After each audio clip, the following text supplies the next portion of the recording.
सारी रात से जंगल में तेज हवा चल रही थी। तेज हवा से जंगल में फलदार पेड़ों से कच्चे फल नीचे गिरे हुए थे। रानो चिड़िया उड़ती हुई जा रही थी कि उसकी नजर कबूतर चाचा के आम के पेड़ पर जाती है। रानो चिड़िया वहां जाती है। पेड़ के नीचे काफी सारे कच्चे आम गिरे हुए थे। मैं कबूतर चाचा से पूछकर ये कच्चे आम घर ले जाती हूँ। रानो चिड़िया ये सोचकर थोड़ी ही दूर कबूतर चाचा के घर जाती है। कबूतर चाचा, रात की तेज हवा से आपके आम के पेड़ के नीचे कच्चे आम गिरे पड़े हैं। अगर आप इजाजत दें तो मैं वो कच्चे आम उठाकर ले जाऊं। रानो चिड़िया, उन कच्चे आमों से तुम क्या करोगी? कबूतर चाचा, मैं उन कच्चे आमों का अचार बना लूंगी जो पूरा साल इस्तेमाल होगा। वो कच्चे आम मेरे किसी काम के नहीं है, वो तुम ले जाओ। रानो चिड़िया अपनी टोकरी लेकर जाती है और पेड़ के नीचे से सारे कच्चे आम इकट्ठे कर लेती है। घर आकर रानो चिड़िया अपनी बेटी गुड़िया से कहती है, गुड़िया बेटी, मैं कच्चे आम लाई हूँ, हम इन कच्चे आमों का अचार बनाएंगे। लेकिन क्या आपको अचार बनाना आता है मम्मा? नहीं, मैं आम काटती हूँ और आप जाकर अपनी नानो को बुला लाएं। नानो के पास जाने का सुनकर गुड़िया खुश हो जाती है। मम्मा, मैं जाऊँ? मैं जल्दी आ जाऊंगी, मैं नानो को ले आऊं। अगर और कोई काम होता तो आप कभी इतनी जल्दी ना करती। नानो के पास जाने का बहुत शौक है आपको। शौक क्यों ना हो, मेरी नानो मुझसे ढेर सारा प्यार जो करती है। गुड़िया अपनी नानो को लेने चली जाती है। रास्ते में जाते जाते गुड़िया अपनी सहेली मीना के पास रुकती है। मीना, मैं अपनी नानो को लेने जा रही हूँ, क्या आप भी मेरे साथ जाओगी? नहीं गुड़िया, ऊपर आसमान की तरफ देखो, बादल गहरे काले हैं। मैं तो अपनी मम्मा के साथ सूखी लकड़ियाँ लेने जा रही हूँ। गुड़िया वहाँ से आगे बढ़ती है। गुड़िया अपनी नानो के पास पहुँची ही थी कि तेज बारिश शुरू हो जाती है। गुड़िया बेटी, मौसम खराब था तो क्यों आप घर से निकली थी? नानो, कुछ नहीं होगा, हम चली जाएंगी, आप चले मेरे साथ। लेकिन बेटी, ऐसे खराब मौसम में घर से निकलना अक्लमंदी नहीं है। गुड़िया जिद करती है और उसकी नानो मान जाती है। फिर गुड़िया अपनी नानो को साथ लेकर वापस उड़ती है। वो घने जंगल में पहुंच जाती है। बारिश पहले से भी तेज हो जाती है। नानो एक पेड़ के नीचे बैठ जाती है। गुड़िया बेटी, तुमसे अब और उड़ा नहीं जा रहा, मैं थोड़ा आराम करूंगी। लेकिन नानो, मैं तो नहीं थकी हूँ, मैं तो इससे भी तेज बारिश में उड़ सकती हूँ। दोनों, गुड़िया और गुड़िया की नानो, पेड़ के नीचे बैठी हुई थी। बारिश झमझम बरस रही थी। पेड़ की एक डाल टूट जाती है और सीधी गुड़िया की नानो के सर पर लगती है।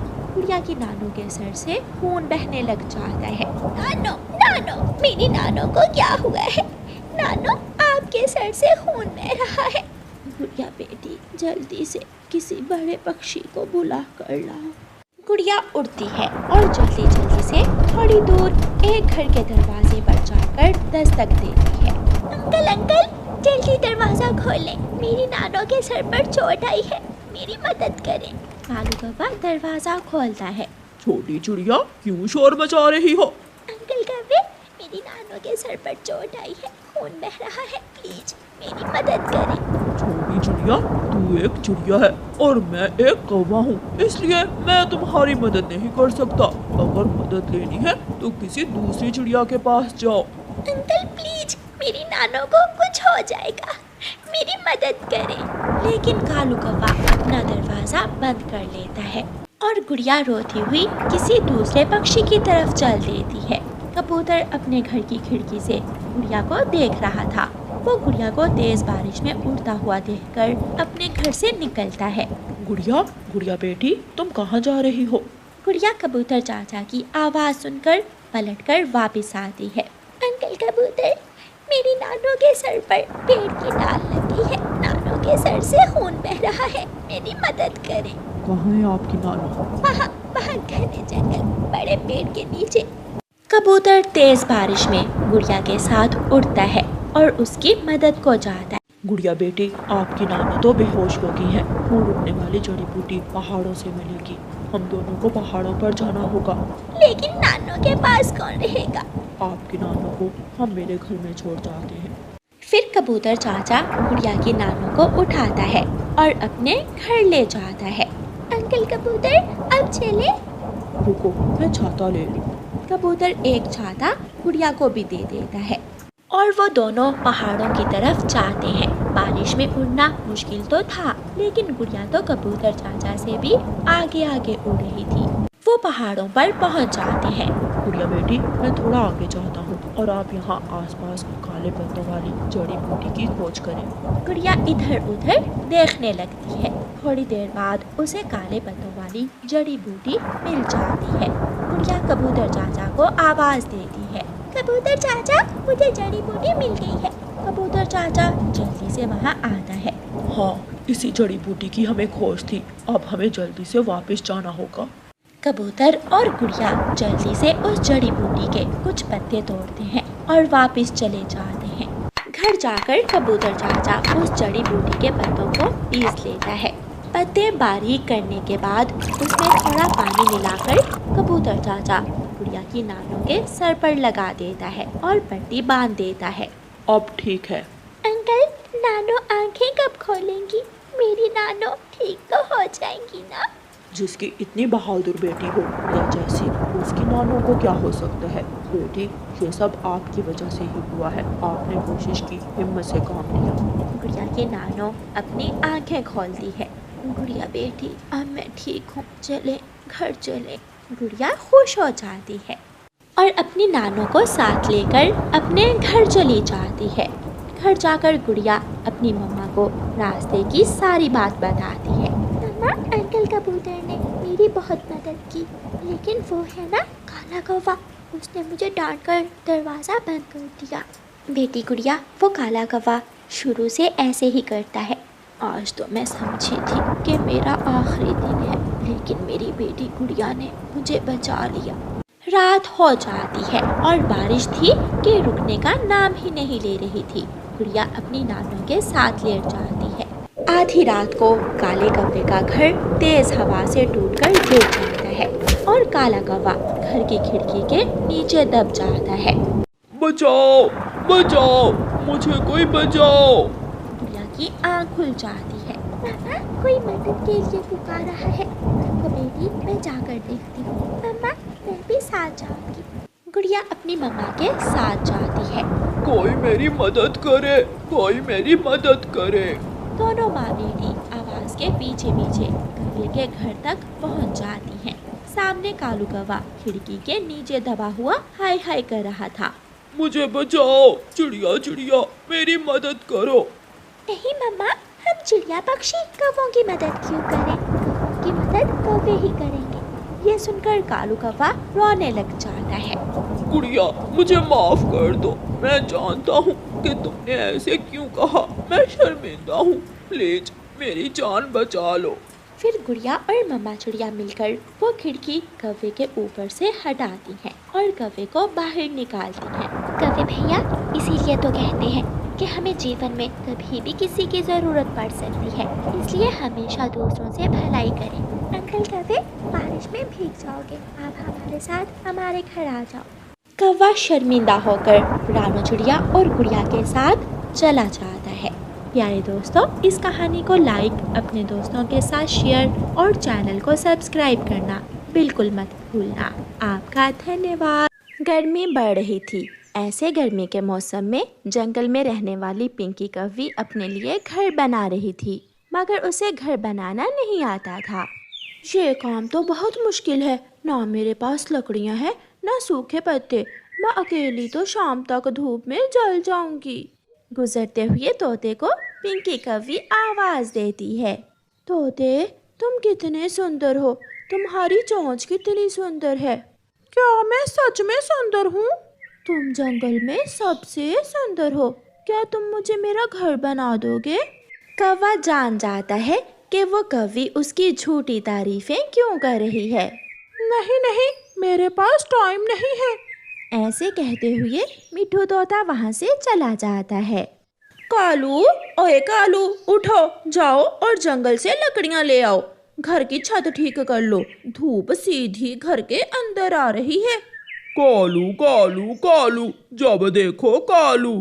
कालू के तो तुम पीछे ही पड़ी रहती हो, कभी प्यार से भी बुला लिया करो। काम धंधा कोई करते नहीं हो और मैं बुलाऊं तुझे प्यार से। कालू कौवा गुस्से में घर से निकल जाता है। हो ला ला ला ला ला, मैं कालू कौवा हूँ, मैं काला कौवा हूँ, मैं सबसे अच्छा चोर हूँ, मैं सबसे ताकतवर, मैं सबसे अच्छा चोर।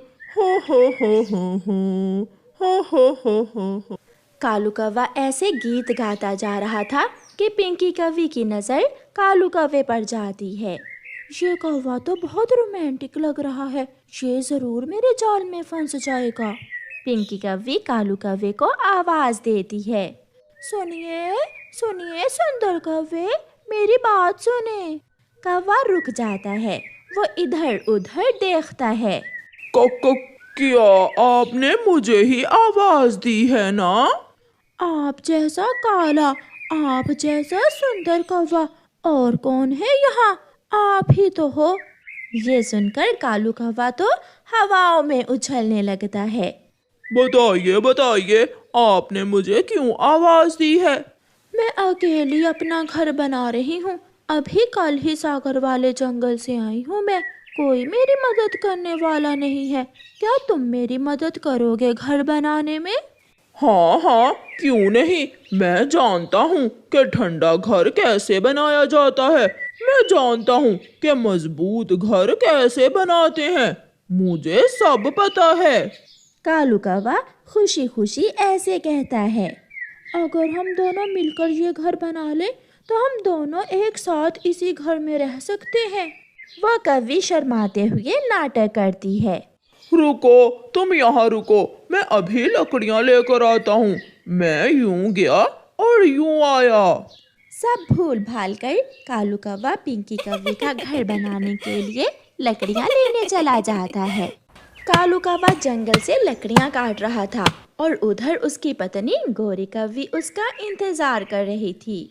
कौवे भैया, अच्छा ही हुआ जो तुम अपने घर की मरम्मत के लिए लकड़ियाँ लेने आ गए। हाँ चिड़िया, गोरी मुझे कई दिनों से बोल रही है। कौवा चिड़िया को ये नहीं बताता कि वो तो लकड़ियाँ पिंकी कौवी का घर बनाने के लिए काट रहा है। कालू कौवा लकड़ियाँ ले जाता है और पिंकी का घर बनाना शुरू करता है। पिंकी कौवी आराम से ठंडी छांव में बैठी कोल्ड ड्रिंक पी रही थी। चिड़िया चिड़िया, कालू सुबह से घर की छत बनाने के लिए लकड़ियाँ लेने गया हुआ है, अभी तक लौट कर नहीं आया। गोरी बहन, मुझे लग रहा है कालू अब सुधर गया है। वो जंगल में सख्त धूप में लकड़ियाँ काट रहा था, वो थक गया होगा, शायद वो आने ही वाला होगा। मगर कालू जी तो पिंकी का घर बना रहे थे। हो गया, आज का काम हो गया, बाकी घर की छत का काम मैं कल करूँगा। पिंकी जी। कालू कौवे जी, मैंने आज तक तुम्हारे जैसा सुंदर कौवा नहीं देखा, तुमने तो कमाल कर दिया।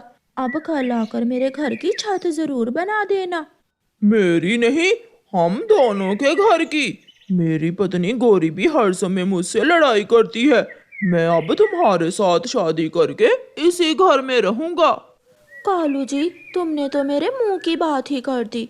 अब जाओ और कल सुबह सवेरे ही आ जाना। कालू कौवा घर चला जाता है। कालू, लकड़ियाँ कहाँ हैं? मुझे तो चिड़िया ने बताया था कि तुम जंगल में लकड़ियाँ काट रहे हो। गोरी वो बुलबुल बहुत गरीब थी, जब मैंने लकड़ियाँ काट ली तो वो रोने लगी, मुझे उस पर दया आई और मैंने सारी काटी हुई लकड़ियाँ उस बुलबुल को दे दी। दूसरों की मदद कर रहे हो और अपने घर की छत नहीं है। तुम चिंता ना करो, मैं कर लूँगा। रात हो जाती है। मेरे पास आओ, मैं तुम्हारी चोंच साफ कर देती हूँ। देखो, चोंच पर फल लगा हुआ है। इतना प्यार आज तक मुझे किसी ने नहीं दिया। तुम मेरा कितना ख्याल रखती हो। पिंकी, तुम्हारे लिए मैं जान भी दे दूंगा, मैं जान। पास पड़ा झाड़ू उठाकर गोरी कौवी कालू के एक लगाती है। उठ जाओ, अब सुबह हो गई है और तुम अभी तक सपने देख रहे हो। कालू उठ जाता है। मुझे जाना था, मुझे तो सुबह सवेरे एक काम जाना था। ऐसे बौखलाया हुआ कालू कौवा जल्दी जल्दी घर से निकल जाता है। आप आ गए, मैं कब से आपका इंतजार कर रही थी। रात भर तुम मेरे सपनों में आकर मुझसे प्यार भरी बातें करती रही हो, मुझे सोने नहीं दिया तुमने।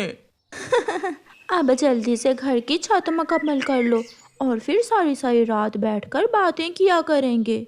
मैं करूँगा दूसरों के घरों में चोरियाँ और लाकर दूंगा तुझे अच्छे अच्छे भोजन। कालू कौवा फिर से काम में लग जाता है। वो सूखा घास लाता है और सीढ़ी लगाकर सूखे घास को घर की छत पर लगाता है। दोपहर की तेज धूप में कालू कौवा पिंकी कौवी का घर बना रहा था। शाम हो जाती है और कालू कौवा पिंकी का घर बना देता है।